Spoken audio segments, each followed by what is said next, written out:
A butcher shop in a Muslim area of Paris. But this is no ordinary butcher shop. Our cameraman was warned to stop filming. Why? Why would a butcher shop care if it was being filmed? One reason, according to an Islamic expert we consulted, is that our cameraman, who is not a Muslim, was unclean. This is a halal butcher shop.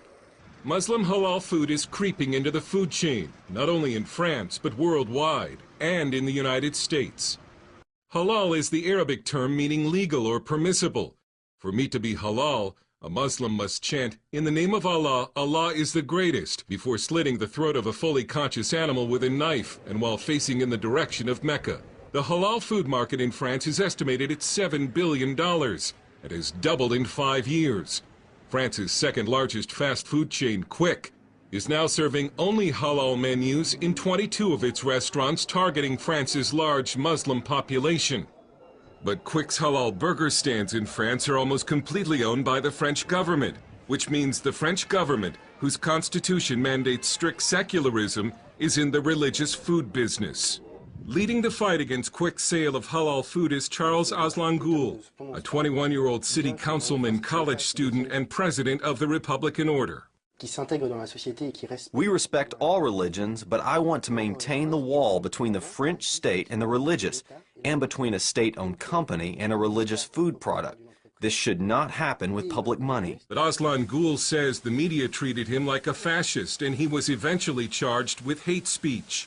A court found him innocent, and now the young French politician is suing Quick for false accusation. Islam is trying to impose itself in the public area.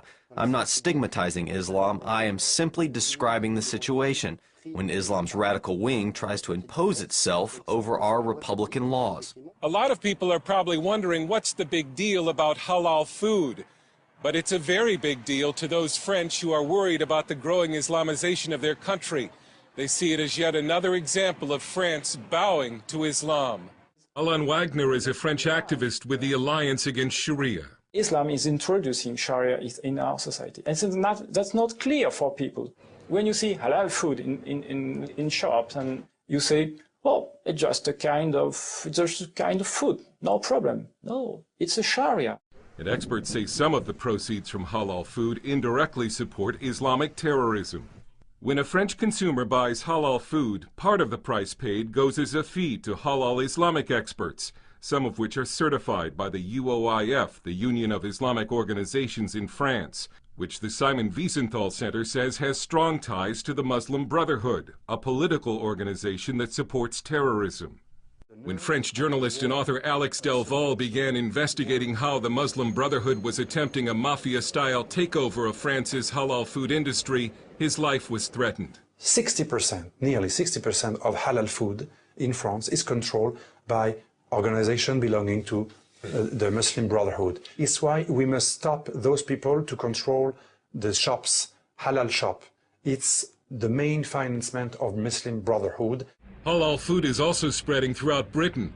A London Daily Mail investigation found that Britain's major supermarket chains, fast food restaurants, even some hospitals and schools were serving halal food without telling those who were eating it. Some British Parliament members were reportedly outraged to learn that they were secretly served halal meat. In Canada, Campbell's now sells a line of halal-certified products. And in the United States, McDonald's, Walmart, and Whole Foods now offer halal choices. In North America, one of the halal certification organizations is the Islamic Society of North America, which was an unindicted co-conspirator in the Holy Land Foundation terror trial, because it was tied to the terror group Hamas, which is an offshoot of the Muslim Brotherhood. One of the objections to halal food is that it contains a tax that non-Muslims pay when they buy it. Delval says halal food has been a brilliant political and economic strategy for the Muslim Brotherhood. The food was two victories in one. We split people, we divide two societies inside of a society, and we make money. Wagner warns Western societies about accepting halal food and says it should not be compared to kosher food. No, it's not like kosher food. Kosher-eating people are not preaching for the destruction of democracy. Halal food is Sharia, and we need to ban any Sharia-related thing in our society. Dale Hurd, CBN News, Paris.